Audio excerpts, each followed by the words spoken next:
Welcome dear students, आप सभी का एक बार फिर से स्वागत है मेरे यूट्यूब चैनल टेस्ट मैथ में। चलिए देखते हैं फिर से एक इंपॉर्टेंट क्वेश्चन जो हमारी बेसिक कॉन्सेप्ट ऑफ मैथमेटिक्स की जो सीरीज चल रही है उसी से रिलेटेड ये क्वेश्चन है। Mohan bought 11 pencils for ₹10 and sold 10 pencil for ₹11। Find is gain और लॉस परसेंट। हमें गेन या लॉस जो भी होगा वो हमें निकालना है, ठीक है। तो जब इस तरह के क्वेश्चन हमने पहले भी किए हैं, कैसे करते हैं, अगर 11 पेंसिल वो कितने के ले रहा है, 10 की ले रहा है, और बेच किस हिसाब से रहा है, 10 पेंसिल्स फॉर 11 के। तो जब हमारे पास में 11 पेंसिल यहां है और यहां पर 10 पेंसिल है, यानी कि खरीद अलग नंबर पे रहा है और सेल अलग नंबर के हिसाब से रहा है, तो हम क्या करते हैं, एक कॉमन नंबर हम निकाल लेते हैं। या तो हम 1 निकालते हैं या फिर हम उसका कोई कॉमन नंबर ले लेते हैं। तो यहां अगर हम 1 निकालते हैं तो वहां फ्रैक्शनल नंबर आएगा, इसलिए वो प्रॉब्लम आती है। तो इस तरह के अगर क्वेश्चन हमें सॉल्व करनी है तो पहले हम ये देखेंगे 11 पेंसिल्स तो क्या कर रहा है, बाय, और 10 पेंसिल सेल कर रहा है। 11 पेंसिल बाय कर रहा है और 10 पेंसिल सेल कर रहा है। तो इन दोनों का कॉमन नंबर हम ले लेते हैं। कॉमन नंबर मींस इन दोनों का एलसीएम लेते हैं। तो 10 और 11 में कोई चीज कॉमन नहीं है, ठीक है, इसलिए इनका एलसीएम क्या हो जाएगा, इनका सीधे सीधे मल्टीप्लाई कर दें। 11 10 जा 110, ये इसका एलसीएम हो गया, ठीक है, 110। तो 110 ही हमें बाय करनी है और 110 ही हमें पेंसिल्स सेल करनी है। तो बस इतना सा सवाल है, इसको इसी हिसाब से करके हम इसको सॉल्यूशन निकालेंगे। देखिए अब यहां से देखेंगे 11 पेंसिल्स जो दे रखी थी उसका सीपी कितना है, 10 रुपीज है। 11 पेंसिल्स का सीपी कितना है, 10 है, और खरीदने अब कितने हैं, 110 पेंसिल्स खरीदने। अब हमें 11 से नहीं है, हम किस पे देखना है, 110 पे देखना है। तो 110 पेंसिल का सीपी कितना हो जाएगा, यहां से ये कितनी हो गई, 11 से करेंगे 10 गुनी पेंसिल्स खरीद रहे हैं, तो पैसा भी हमें कितना देना पड़ेगा, 10 गुना ही देना पड़ेगा। भाई हमने पहले 11 ले रहे थे, अब 11 10 जा 110, 10 गुनी पेंसिल खरीद रहे हैं तो पैसा भी हमें 10 गुना देना पड़ेगा। 10 10 जा 100 हो जाएंगे, यानी कि 110 पेंसिल का सीपी कितना आ जाएगा, 110। अब यहां देखेंगे जो 10 पेंसिल्स थी उनका एसपी कितना दे रखा था, वो 11 रुपीज था। 10 पेंसिल्स का एसपी कितना है, 11 है, लेकिन अब हमें कॉमन नंबर का ही सीपी निकालना है, कॉमन का ही एसपी निकालना है। तो 110 दे रखे हैं, इतनी ही हमें 110 पेंसिल्स का एसपी निकालना है। यहां से कितनी पेंसिल हो गई, पहले 10 पेंसिल कितने की सेल कर रहा था, 11 की, अब 110, यानी कि ये कितने गुना हो गया, 11 गुना। 10 से डिवाइड करेंगे इसको, 11 गुना हो जाएगा।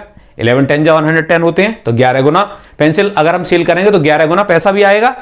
भाई जब जितने टाइम्स हम पेंसिल खरीदेंगे या बेचेंगे तो जितने टाइम्स करेंगे उतने गुना हमें पैसा या तो हमें देना पड़ेगा या उतने गुना हमारे पास। और हमने 11 टाइम्स सेल कर रहे हैं तो यहां से 11 टाइम्स उसका पैसा भी आ जाएगा। पहले 11 मिल रहे थे, अब 11 से मल्टीप्लाई कर दो, क्योंकि 11 टाइम्स ही पेंसिल हमने सेल की है और 11 टाइम्स ही पैसा आएगा। तो 11 11 जा इसका स्क्वायर हो गया 121। 11 का मल्टीप्लाई 11 करेंगे कितना था, 121। 11 11 121 हो जाते हैं। तो ये एसपी 110 का एसपी कितना आया, 121।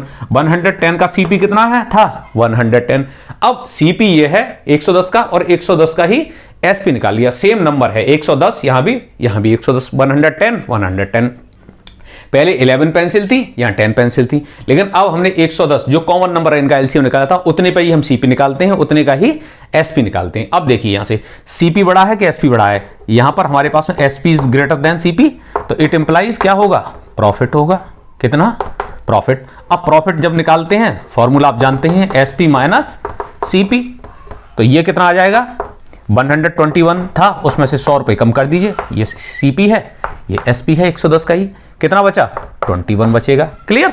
अब प्रॉफिट का परसेंटेज निकालते हैं। प्रॉफिट परसेंट निकालने के लिए क्या है, फॉर्मूला है हमारे पास में, जितना भी हमारे पास में जो प्रॉफिट होता है और उसको किससे डिवाइड कर देते हैं, सीपी से। किससे, सीपी से, इंटू 100। तो प्रॉफिट कितना है 21, सीपी कितना है 100 इंटू 100, बस सिंपल सा।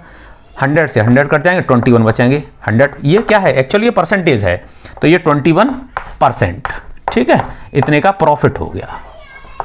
वैसे भी आपको ये देखना चाहिए था कि 100 रुपए यहां पे हम खरीद रहे हैं, कोई चीज 100 की खरीद रहे हैं, 121 की बेच रहे हैं, 121 की बेच रहे हैं, सीधा सीधा 21% हमें प्रॉफिट हो रहा है। डायरेक्ट भी आप इसको कर सकते हैं, लेकिन जब आपको सॉल्व करना है, दिखाना, कॉन्सेप्ट क्लियर करनी है, तो आपको ये देखना पड़ेगा ये कैसे आता है, ठीक है। कोई चीज 100 की खरीदी, 121 की बेच दी, 21%, 21% हमें प्रॉफिट हो गया।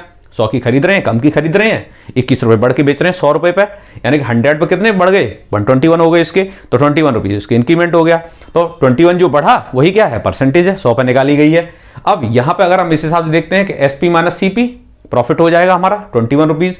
परसेंटेज निकालने के लिए प्रॉफिट अपॉन सीपी, इंटू 100। हमेशा प्रॉफिट और लॉस किस पे देखे जाते हैं, कॉस्ट प्राइस पे देखे जाते हैं। जितना पैसा आपकी पॉकेट से खर्च होगा उसी पे हम लॉस या प्रॉफिट देखते हैं, यानी कि सीपी पे ही लॉस या प्रॉफिट निकाले जाते हैं। तो profit upon CP into 100। CP कितना है, 100 ही है, पहले से ही 100 यहाँ पे। अब ये पुराने नंबर्स थे, इनको हमें नहीं देखना है, हमें 110 से ही मतलब रह गया। जो कॉमन नंबर है, जितना खरीदेंगे उतना ही हमें सेल करना है, यार 100 बॉय खरीदे और 110 ही सेल किए हैं। अब इस नंबर से हमारा मतलब रह गया, 10 और 11 से कोई मतलब नहीं रह गया है, ठीक है। तो उसी हिसाब से हम इसका परसेंटेज निकाल लेते हैं। तो इस तरह के क्वेश्चन जब भी अलग अलग जहां नंबर्स दे रखे हों, कुछ नंबर पर बाई कर रहे हैं, कुछ नंबर के साथ सेल कर रहे हैं, तो वहां हम कॉमन नंबर बना लेते हैं उसको, या तो 1 बना लेते हैं या फिर कोई कॉमन नंबर ले लेते हैं। 1 भी कॉमन ही है, ठीक है, 1 का हो गया, दोनों में कॉमन हो गया। लेकिन 1 लेने से कभी कभी ऐसा नंबर आ जाता है जो फ्रैक्शनल हो जाता है, फिर वहां माइनस करने में थोड़ी सी दिक्कत आती है, इसलिए आप इसको एक कॉमन नंबर एलसीएम लेके इसको आसानी से सॉल्व कर सकते हैं, ठीक है। तो बस इसी तरह क्वेश्चन सीखने के लिए आप बने रहिए मेरे साथ मेरे चैनल पर टेस्टी मैथ में। थैंक यू, जय हिंद।